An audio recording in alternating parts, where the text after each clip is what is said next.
चुनारगढ़ महल पहुंचने के पश्चात हमें भी चंद्रकांता से एक वचन लेना होगा। तुरंत चली जाए यहाँ से। हम किसी भी समय चुनारगढ़ के महल में पधार सकते हैं। यदि भाग्य प्रबल रहा तो बाबा रुद्रनाथ आपको आशीर्वाद देने महल में अवश्य पधारेंगे, क्योंकि उनको रुष्ट करने का कारण भी युवराज इंद्रजीत सिंह का प्रेम ही है।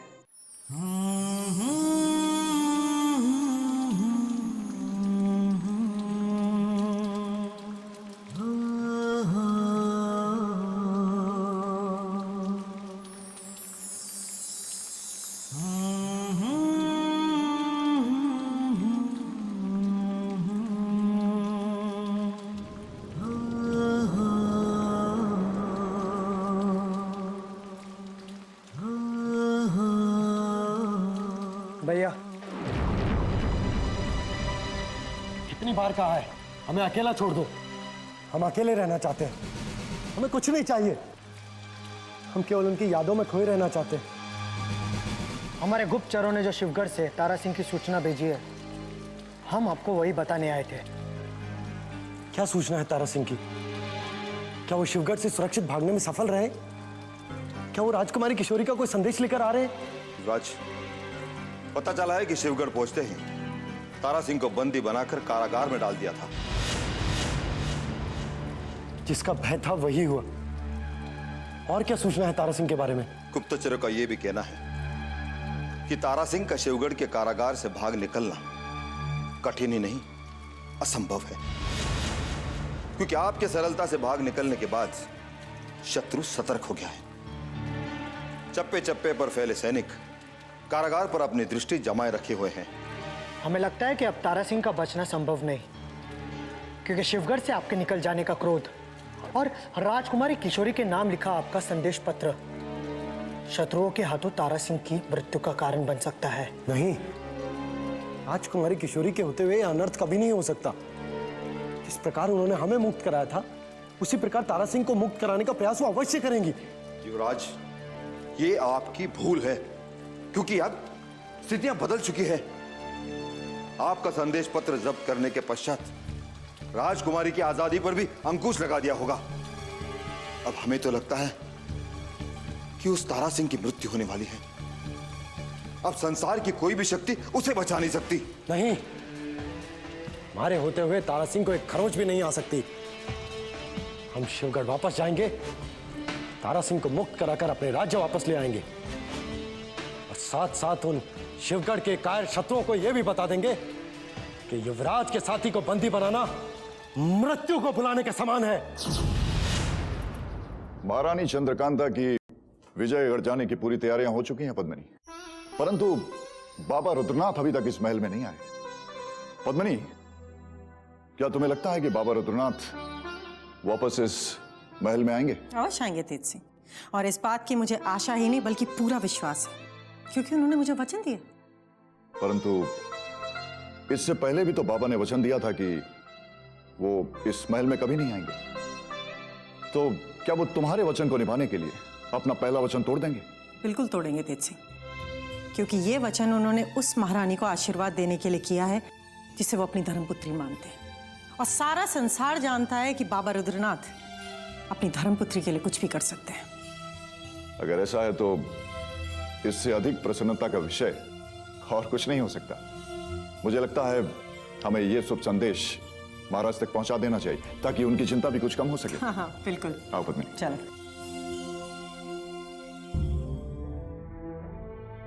बाबा रुद्रनाथ ने पद्मिनी को अपमानित करके अवश्य ही अपने आश्रम से भगा दिया होगा। वो अब कभी महल में नहीं आएंगे। पता नहीं महारानी को अभी यह भ्रम क्यों है कि बाबा रुद्रनाथ उनकी प्रार्थना कभी नहीं ठुकराएंगे और उन्हें आशीर्वाद देने एक बार महल में वापस अवश्य आएंगे, अवश्य आएंगे।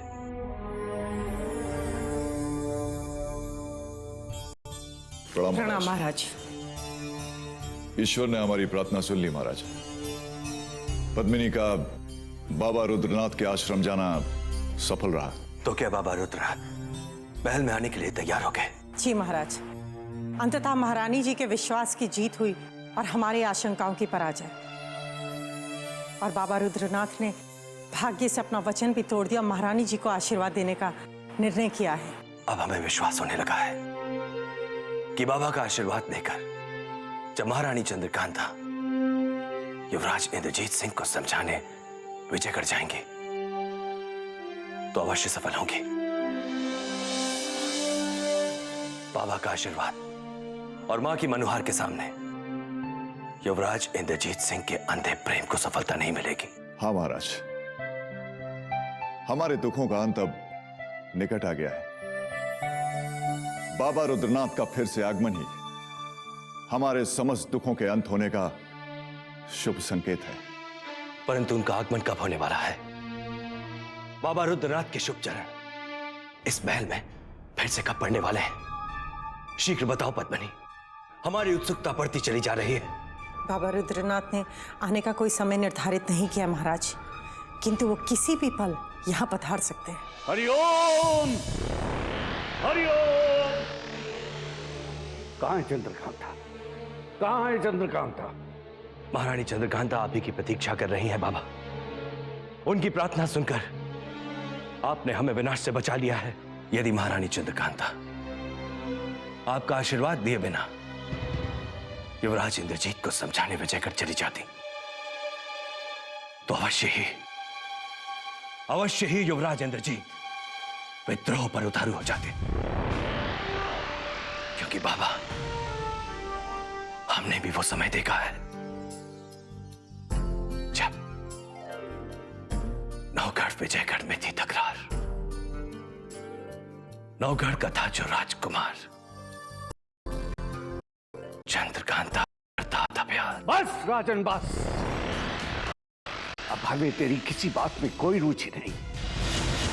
अब ना तुझसे मिलने आए हैं और ना ही तेरे कुपुत्र के कष्ट दूर करने आए हैं। हम तो उस चंद्रकांता को आशीर्वाद देने आए हैं जिसे हमने अपनी धर्मपुत्री माना है। समय नष्ट मत कर हमारा। अति शीघ्र चंद्रकांता को यह संदेश पहुंचा दे कि बाबा रुद्रनाथ उसे आशीर्वाद देने के लिए स्वयं यहां पधारे हैं। पद्मिनी, महारानी चंद्रकांता को सूचित कर दो कि बाबा रुद्रनाथ महल में पधार चुके हैं। जो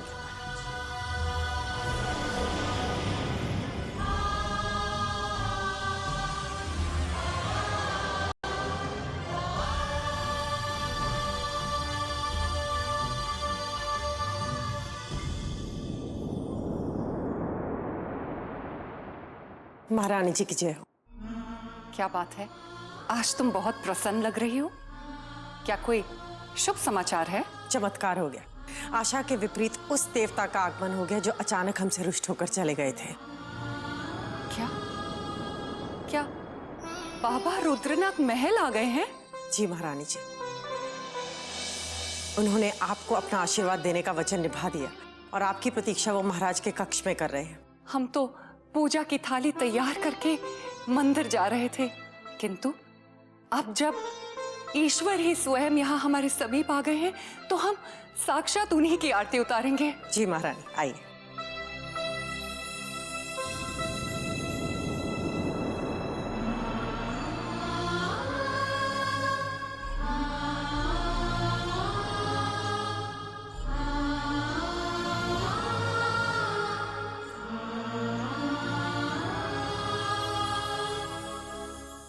प्रणाम बाबा। ओम शांति शांति शांति।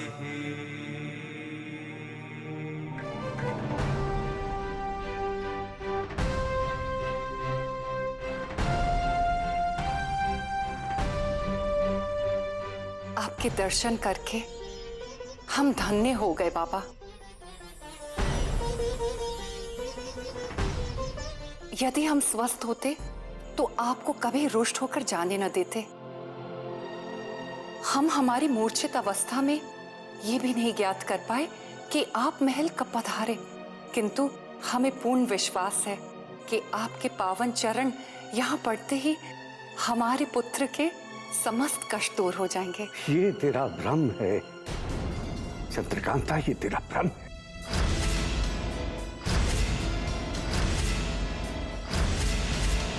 हम तेरे पुत्र को कष्टों से निकालने आए थे, परंतु उसने हमें अपमानित करके स्वयं कष्टों को अपनी तरफ बुला लिया। अब तुम देखना कि उसे अपमान, तिरस्कार और ठोकरों के अतिरिक्त कुछ नहीं प्राप्त होगा। अरे जिस राजकुमारी के लिए उसने बाबा रुद्रनाथ का तिरस्कार किया है, वो राजकुमारी बहुत दूर निकल जाएगी। अब तेरा पुत्र सबके पतन का कारण बन जाएगा, सबके पतन का कारण।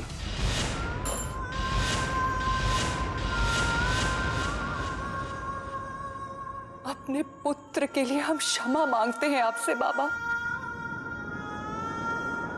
किंतु हमारे युवराज ने शिवगढ़ की धरती पर कदम रखने से पूर्व कभी किसी को अपमानित नहीं किया।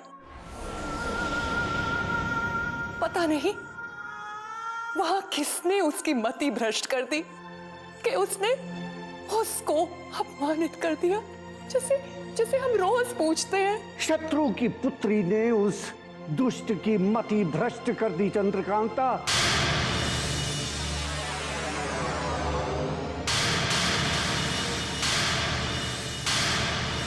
उसका भविष्य अंधकार में होगा।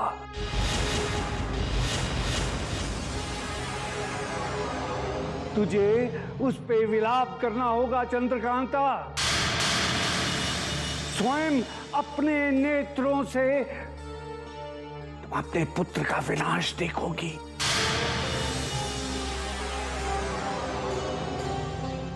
विनाश देखोगी। क्या पुत्र के वियोग में तड़पती अपनी धर्म पुत्री की पीड़ा आपको विचलित नहीं करेगी बाबा? इतने कठोर मत बनिए बाबा।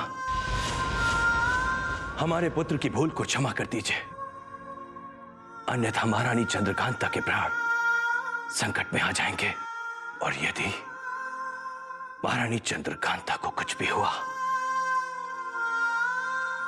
तो सब कुछ समाप्त हो जाएगा, सब कुछ।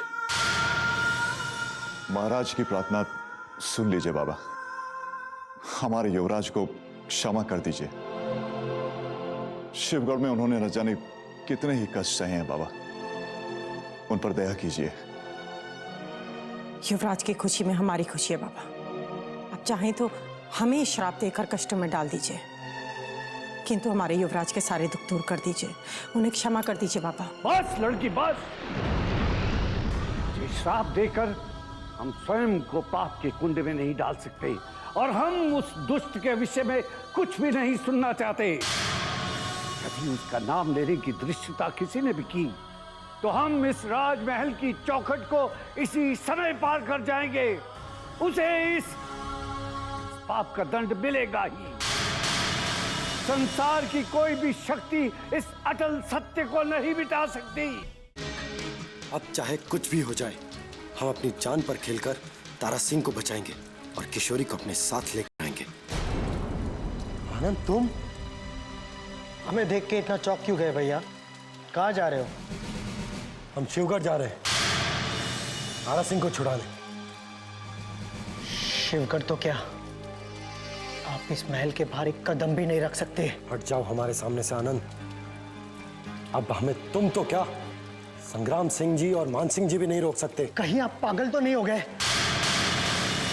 क्या आप ये भूल गए कि आप जहाँ जाना चाहते हैं वहां से आपका लौट कर आना असंभव है? यदि हम वापस ना लौट सके तो हमें कोई चिंता नहीं, क्योंकि हमारे प्राणों के मोह में हम उस तारा सिंह को संकट में नहीं डाल सकते जो हमारे लिए शिवगढ़ हमारा संदेश लेकर गया था। तारा सिंह तक पहुंचना अब असंभव है भैया, कि शिवगढ़ के कारागार तक पहुंचने से पूर्व शत्रु आपको बंदी बना लेंगे। यदि हमारे भाग्य में दोबारा बंदी बनना लिखा है तो उसे कोई नहीं टाल सकता। परंतु हम इस तरह हाथ पर हाथ धरे तारा सिंह के आने का इंतजार नहीं कर सकते। हमें जाने दो। आप यहां से अकेले नहीं जा सकते। यदि आपको जाना ही है तो हम भी आपके साथ चलेंगे, ताकि आप पर आने वाला हर एक संकट और हर एक कष्ट में हम बराबर के हिस्सेदार रहे। नहीं, हम हमारी भूल का दंड तुम्हें नहीं भुगतने देंगे। अब हट जाओ हमारे सामने से। यदि देर हुई तो तारा सिंह को हमें खोना पड़ सकता है। नहीं, इस कक्ष से बाहर जाने से पूर्व आपको हमारे शव के ऊपर से जाना होगा। हट जाओ आनंद। मान सिंह जी, संग्राम सिंह जी रोको, भैया को रोको। संग्राम सिंह जी, संग्राम सिंह जी, युवराज आनंद, संग्राम सिंह जी। क्या हुआ युवराज आनंद? वो भैया। क्या हुआ उन्हें? आप कुछ बोलते क्यों नहीं हो? भैया महल में नहीं है, वो अभी अभी महल से बाहर निकले शिवगढ़ जाने के लिए। रोकिए उन्हें, संग्राम सिंह जी रोकिए। आप घबराइए मत, हम उन्हें ज्यादा दूर नहीं जाने देंगे। चुनारगढ़ से मान सिंह जी आ गए हैं, हम उन्हें साथ लेकर निकलते हैं। आप यही प्रतीक्षा कीजिए, हम युवराज को लेकर महल लौटेंगे। नहीं नहीं, हम भी आपके साथ चलेंगे। यदि भैया वापस नहीं लौटे तो हम भी वापस नहीं आएंगे। ठीक है युवराज, चलो चलो सैनिकों।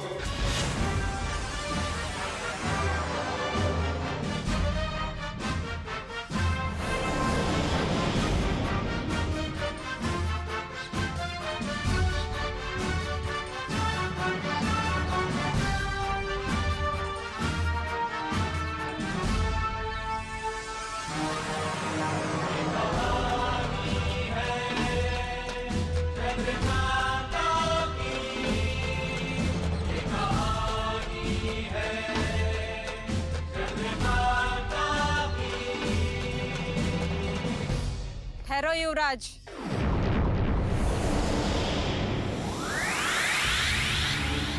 तुम शिवगढ़ से यहाँ हमारे राज्य की सीमा में भी चली आई। तुम्हारी सहायता के लिए मुझे यहाँ आना पड़ा युवराज। परंतु जब हम तुमसे शिवगढ़ में मिले थे तो तुमने ये निर्णय किया था कि तुम हमारी कभी सहायता नहीं करोगी। फिर तुमने अपना निर्णय क्यों बदल दिया? उस समय मुझे तुम पे बहुत क्रोध आ गया था, क्योंकि तुमने मुझ पे भरोसा नहीं किया। पर अब मुझे तुमसे कोई शिकायत नहीं है। तो अब हमसे क्या चाहती हो? एक आत्मा को तुम क्या दे सकते हो युवराज? मैं तो सिर्फ इतना कहने आई हूँ, जिस तारा सिंह को तुमने शिवगढ़ भेजा है, उसके साथ शिवगढ़ की राजकुमारी ने भी विजयगढ़ आने की तैयारी कर ली है। ये कैसे हो सकता है? तारा सिंह तो शिवगढ़ के कारागार में बंदी है। किशोरी ने तारा सिंह की मुक्ति की योजना बना ली है युवराज, किंतु किशोरी ने शिवगढ़ के महायोद्धाओं को शत्रु भी बना लिया है। अब किसी भी समय किशोरी पर आक्रमण हो सकता है युवराज। कौन है वो कायर जिसकी मृत्यु हमारी तलवार से लिखी है? भवानी सिंह। भैया,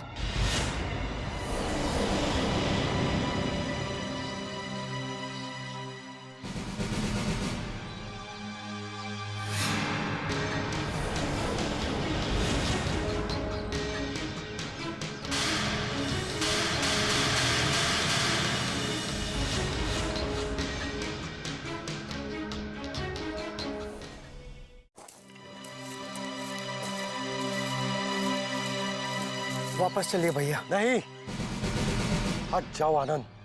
हमें शिवगढ़ जाने से कोई नहीं रोक सकता। ये क्या पागलपन है युवराज? हमारे अनुमति के बिना आपने महल से बाहर कदम कैसे रख दिया? अब हम आपको शिवगढ़ की ओर एक कदम बढ़ाने नहीं देंगे। हमें जाने दीजिए संग्राम सिंह जी। राजकुमारी किशोरी के प्राण संकट में है, हमें उन्हें बचाना है। अरे ये आपसे किसने कह दिया कि शिवगढ़ की राजकुमारी के प्राण संकट में पड़ गए? कावेरी ने। वो यही बताने तो हमें शिवगढ़ से अभी अभी यहाँ आई थी। ये आपका भ्रम है भैया। वापस लौट चलिए महल में। हमारी माताश्री हमसे अति शीघ्र मिलने आ रही है। क्या आप अपनी माताश्री से भी नहीं मिलेंगे? झूठ बोल रहे हो तुम। हमें वापस ले जाने के लिए ये तुमको छल कर रहे हो हमारे साथ। ये छल नहीं, सत्य है युवराज। हम अभी अभी चुनावगढ़ की यात्रा करके वापस लौटे हैं। देखिए, अब हट ना कीजिए। यदि आप वापस नहीं लौटे तो आपकी माताश्री के प्राण संकट में पड़ जाएंगे। अब लौट चले युवराज। एक बार अपने माताश्री के दर्शन कर लीजिए, फिर हम आपको नहीं रोकेंगे। परंतु तब तक हम आपको कहीं नहीं जाने देंगे, क्योंकि हमारा कर्तव्य इसकी अनुमति नहीं देता। चलिए चलिए युवराज। ठीक है संग्राम सिंह जी, हम माताश्री के लिए महल अवश्य चलेंगे, परंतु उनका आशीर्वाद मिलने के पश्चात हम अपना कर्तव्य निभाने निकल जाएंगे।